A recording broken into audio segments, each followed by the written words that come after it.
You believe that wealth is something that happens suddenly. One day you win the lottery, inherit money, receives monumental promotion, get rich out of nowhere. Friedman would look at this and laugh, because he understood something that destroyed this illusion. Wealth is not an accident. Wealth is a system, its structure, its process, its repetition, and anyone can build this starting practically from scratch. But no one wants to hear it because it's boring, because it takes time, because it requires discipline. So they remain poor, waiting for a miracle as time passes. Milton Friedman was not a man of romantic illusions or false hopes. He deeply studied how people actually get rich in real life. Not in celebrity magazine stories, in real life of ordinary people you don't see, in the cold mathematics of numbers, in the reality of numbers and spreadsheets, and discovered a repeated pattern, simple but consistent pattern, standard that anyone can follow faithfully. It doesn't matter how much you earn right now. It doesn't matter where you started in life. Pattern works for anyone, but it only works if you actually do things. It is not just understood theoretically. Doing is what is difficult. Doing it consistently for years is what most people can't do. The great illusion that Friedman fought, you need a lot of money to start. Wrong. You need discipline to get started. Friedman saw people earning little get rich. He saw people earning a lot become poor. The difference was not income, it was behavior, it was system. It was whether you actually built wealth or whether you just consumed income. The first step Friedman universally emphasized, you need to earn more than you spend. It seems too obvious, almost insultingly obvious. But most people don't do that. He earns everything he earns as income. Spend everything you earn as an expense. Some even spend more than they earn using credit. No one gets rich by never earning exactly what they spend. Physically, mathematically impossible. You need margin. You need a real difference between earning and spending. This difference is your fundamental fuel for building future wealth. No margin, no difference. You're stuck. You remain where you are forever. So what margin do you need? Friedman was clear. Start small. 5% is enough to start. If you earn 1,000 Ries, set aside 50. If you win 10,000, set aside 500. Small? Yes. Insufficient? No. Because you don't want to build yourself from nothing. You want to start small and gradually increase. Because when you start small, it hurts less. It's easier to maintain discipline. It's easier to keep the system running. But here's the secret that Friedman emphasized, that margin has to be involuntary. It has to exit automatically. If you separate money at the end of the month with the rest, it doesn't work, because when it comes to the end of the month, there is no money. It has already been spent. You have to force the system. Every time you receive it, you separate it. Take it off now, automatically. Then you spend the rest. This way, you never have the option to spend that margin. Friedman has seen this work over and over again in real lives. People who force automatic savings can build wealth. People who try to save what's left at the end of the month fail. Because at the end of the month, after all expenses, there is no money left. It has already been completely consumed. It's already gone. You have to create barrier between you and saved money. You have to force the system. Every time you receive a salary or income, you automatically set aside margin. Before you can spend, then you spend the rest. This way you never have a conscious option to spend that separate margin. It's automatic. It's unconscious. That's why it works. Okay. You're separating margin now. 5%, 10%, 20%, whatever you can get. What do you do with that money? Here begins the real system of building wealth. With an identified margin and an automatic system implemented, you separate automatically. The first thing you do with this initial margin is invest in education that generates real income, not in random courses or hobbies, in education that direct increases your ability to earn future money. Friedman was clear. Your professional skill is your greatest personal asset. Much more valuable than the cash you have in your account. Because money you can lose, money can be stolen, money can disappear in a crisis, but a skill that you have deeply developed, no one can take away. You can earn more in your current profession by learning more. You can switch to a different, more profitable profession by learning. You can create side income on the side by learning new skill. Investing margin in education that increases your earning capacity is the investment that multiplies your potential. Then you separate margin. Use part to educate. Read books about your area, take courses, learn missing skills. Months pass. You become more competent, more valuable. You can genuinely ask for a raise. You can change jobs for a better one. You can start a small side business. Income increases. This is fundamental. Because to build real wealth, you need to increase income. Small margin is start, but you don't get rich with a small margin. You get rich by increasing income and maintaining margin. Step 3 is critical. When margin gets larger because your income has increased through education, you begin to invest margin in real assets. But here's the key. You start very small, extremely small. Friedman was an absolute pragmatist. If you earn 1,000 reais a month and manage to set aside 100 reais, don't invest a whole 100 reais in company shares. It doesn't work emotionally, because when the stock drops 10 reais, when you see your money drop 20%, you become emotionally desperate. You start to sleep poorly. You get anxious. You make emotional decisions. You sell at the worst time. You lock in loss. You really lose. It starts with value that doesn't hurt to lose. It could be small gold. It can be a fraction of a share. It could be foreign currency. It may be a small participatory property. Something very small that you understand.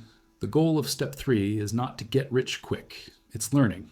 Learn how investing works, how the market works, how emotion works when your money is at risk. You need that practical education. You need this knowledge. Because when you have more money, when you have a bigger margin, you won't make amateur mistakes. You will have experience. You will know what works for you. Step 4. As income increases and education improves, you begin to increase asset allocation. But here comes the fundamental rule that Friedman hammers home. Diversification. You don't put everything into one thing. Put it in multiple things. Some assets for growth, some for preservation, some for income. You distribute. Because when you distribute it, when it's not all in one thing, you sleep better. When the market falls, you are not destroyed. Some assets fall, others maintain it. Some go up. Friedman saw people who put everything into one asset, they got rich quickly, then they lost everything when that asset fell. Tragic, loose. Friedman said that real wealth is built slowly, diversified, protected. It is not built by betting everything on one thing. That is speculation. It's not wealth building. Step 5. As the structure grows, you start to think about multiple sources of income, not just salary, because salary is passive income. If you stop working, your salary stops. Friedman knew that for true independence, you need income that doesn't depend on you working. Income that comes while you sleep. As assets that generate income, property rentals, business profit, investment interest, share dividends, anything that makes money without you working. This doesn't appear suddenly. You build slowly, invest a few reais in generating assets, receive small income, invest income again, cycle continues. Years pass, yield grows. It's a respectable number. Keep cycling, more years. Income is more than salary. This is the moment. This is a turning point. When passive income outweighs working income, you are truly independent. But there is something that Friedman emphasized. This process takes time. It takes years. It takes consistent discipline. It's not magic. It's not fast. If you expect to get rich in a year, you will give up. If you wait in 5 years, you might as well give up. If you wait in 10 years, maybe you can. But most give up. Because it's boring. Because it takes time. Because it requires renunciation today for benefit tomorrow. Friedman was also clear about necessary mindset. You have to genuinely believe it will work out. Because if you don't believe, you'll give up when it gets difficult. And it will get difficult. There will be times when you earn less. You can lose money on a bad investment. There may be unexpected expenses that force you to spend savings. It will happen. When it happens, you have to believe enough not to give up. So I don't think I'll never make it to continue. Because whoever continues succeeds. So what specific plan did Friedman propose? It starts like this. You sit. Calculates exactly how much you earn per month. Then calculate exactly how much you spend. You need to be honest. A lot of people don't know how much they spend because they don't track it. You have to know. Then identify margin. If you don't have margin, the first thing you do is reduce expenses. Not luxuries, even essential things. Because if you can't get margin now, when? Never. You will always find a reason to spend more. So start reducing expenses now. With an identified margin, you automatically separate. The first thing you do with margin is education. Learn your profession better. Learn a second profession. Learn anything that increases C ability to win. Months pass. You get better. Earn more. Margin gets bigger. Now separates margin in education and small investment. Keep working. Keep separating. Keep investing. Savings grow. This is where most people give up. Because you see the number growing slowly. You see it will take years to get rich. He becomes unmotivated. Think it's not worth it. But Friedman knew that's exactly when you should keep going. Because before reaching critical point, progress seems slow. But after reaching critical point, progress skyrockets. Composition begins, passive income grows, grow more, shoot. But you only reach the critical point if you continue when it was boring. Friedman gave the example of a tree to illustrate this invisible process. You plant tree seeds. First year, nothing visible happens. Second year, third year, fourth year. Tree is still there. You may genuinely think you're dead or you won't grow up. But in fact, roots are growing underneath. Under the ground. Invisible. Completely invisible. You can't see. Fifth year, sixth year. Suddenly everything changes, tree grows. It grows very quickly, it grows exponentially. It gets big, stays strong. It produces fruit. It produces many fruits. All because you kept watering when nothing visible was happening. Nothing. Personal wealth is exactly the same. You keep investing. Continue separating margin. Keep learning. For years. Nothing very visible happens at first. Numbers grow slowly.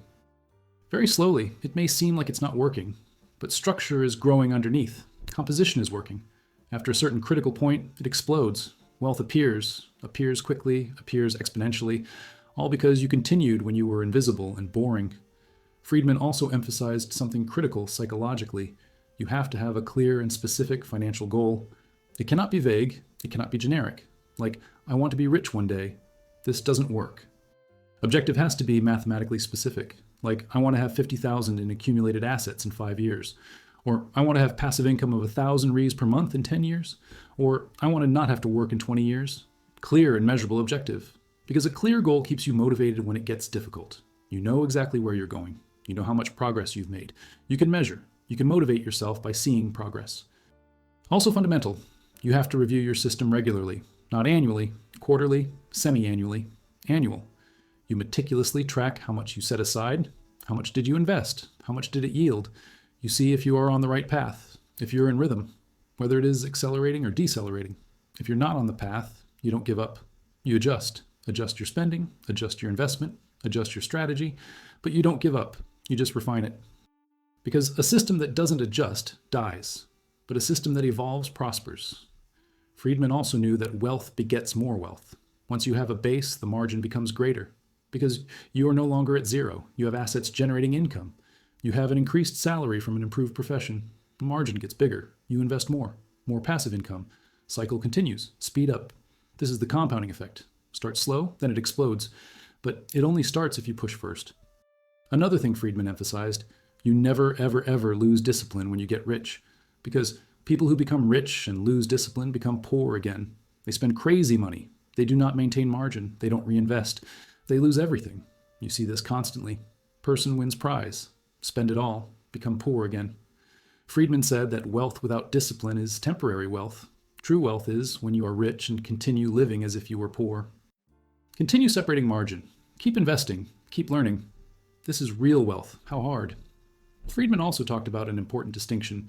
You don't need a 50% annual return on investment. You don't need to get rich in a year. You don't need extreme speed. Your true goal is consistent returns. 10% annually is excellent. 20% annually is very good.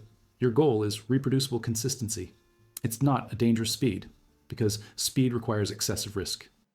Excessive risk results in frequent loss. Loss kills you emotionally. It makes you give up. Slow and steady consistency keeps you in the game, keeps you building. It keeps you alive psychologically. Consistency is the real weapon. It's not speed, it's consistency. Friedman also warned, don't invest in things you don't understand. Because when investments fall, when you lose money, you get scared. You sell, you lose. But if you understand investing when it goes down, you know it's temporary. You keep it. You might buy more, you win later. Understanding is fundamental. Friedman spent time learning before of investing. Because knowledge is protection, knowledge is power, what not to do. Friedman was crystal clear and brutally honest. Never borrow money to invest. Extremely dangerous and reckless. If your investment falls and you have leveraged debt, you could be completely destroyed. You could lose everything and still owe more. This is financial death. Don't start a business using risk capital that you can't afford to lose completely. Business is inherently risk. It uses money that you can completely afford to lose without dying financially. Start small, very small. If business works, you reinvest profit. You grow organically. Stay small if it doesn't work. You don't want sudden death from irreparable debt that destroys you. Friedman was also clear, you never, ever, ever take a chance that you can't sleep at night. Because excessive risk kills psychologically. You get anxious. He becomes desperate. Makes bad decisions. You give up. Moderate risk that you can live with psychologically is the right risk, because you can remain rational, can make good decisions, can continue when difficult. Friedman also saw that patience is an extraordinary advantage rarely exploited, because most people don't have genuine patience. You want quick results, want to get rich in a year, want transformation in months. When it doesn't come, they give up. They complain that the system doesn't work, but the system never promised speed. He promised consistency, promised it works. If you have true patience, you have a huge competitive advantage, because you keep going when others give up. You win when others have dropped out of the race. You become rich while most remain poor, still waiting for quick results that never come. Patience is a secret weapon. Nobody wants to hear about patience. Everyone wants a quick magic formula, but it doesn't exist. There's patience. There's a system. There's discipline. This works. Patience works. What Friedman also emphasized, you don't want just one type of asset. You want true diversification. It has property. It has actions. It has gold. It has a box. There's business. When there's only one type and that type suffers, you suffer. When there are multiple types, when one suffers, others compensate. You sleep. Security comes from diversification. But real diversification, not just 3 different funds.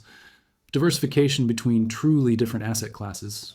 Friedman also talked about the importance of starting early, because time is your greatest asset. If you start at 20, you have 40 years to build. If you start at 40, you are 20. If you start at 60, you are 10 years old.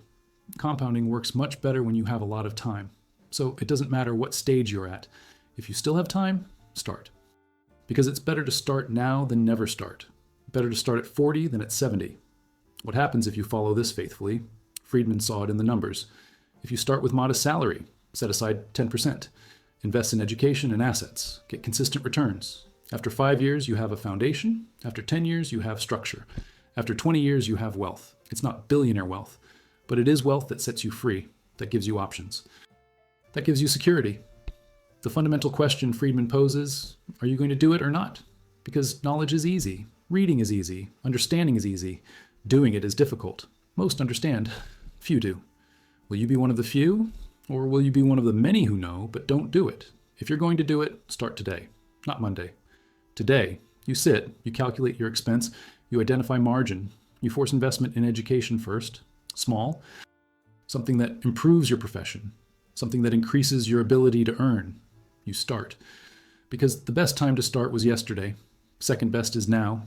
Friedman spent his life trying to make people understand that wealth is accessible, which is not luck, that is not inheritance, which is system, which is process, which is discipline, that anyone who really wants can do it, but few really want to, because real desire requires action, it requires hassle, requires resignation today. Most want wealth, but don't want to do what is necessary. Then you become poor. Blame luck, blame the system, blame everything but yourself. But you may be different. You can start. You can build slowly but consistently. You can achieve financial independence. He can. It really can. If you really do, not just understand. To do. Now. Today. What is your real excuse? What is the barrier you put in place to not start now? Don't have money to start? Completely false. Start micro. Do you earn 5 reais? Set aside 25 cents. Win 100. Separate 5. Earn 1,000. Separate 50. It starts anyway. Don't have time to learn and invest? False. Learn while working your job. Learn while traveling on the bus. Learn while you're waiting. Learn while you sleep, listening to an audiobook. Knowledge is free now. Knowledge is abundant on the internet. Learn. Do you have a better excuse? Could it be? But Friedman spent his life listening to excuses. They are all variations of the same excuse. Fear. Fear of failing. Fear of losing money. Fear of being wrong. Paralyzing fear. But Friedman knew that fear is normal. Friedman knew that you can be afraid and do it anyway. Bravery is not the absence of fear. Bravery is action despite fear. Do it despite the fear. Friedman was absolutely direct and without meandering. You are completely responsible. Your future wealth or your future poverty, your financial independence or your perpetual dependence, your prosperous future or your despair. It's your personal fault. It is your conscious choice. And paradoxically, this is freedom, because personal guilt means personal power. It means you can change everything. It means you are not trapped in the system. If it were the fault of the economic system, you would be in prison permanently, but it's your fault. So you have the power to change completely. Now choose consciously. Will you finally start, or will you continue waiting for something to magically change without your action? Because nothing will change if you don't start. Nothing. No one will come and give you money. No one is going to come and make you rich. No one will spare you. Just you. Just you. Friedman proved this mathematically through numbers, proved empirically through observation of real lives. It proved through historical observation of people who became rich. System works. System works consistently, but it only works if you work, if you really do.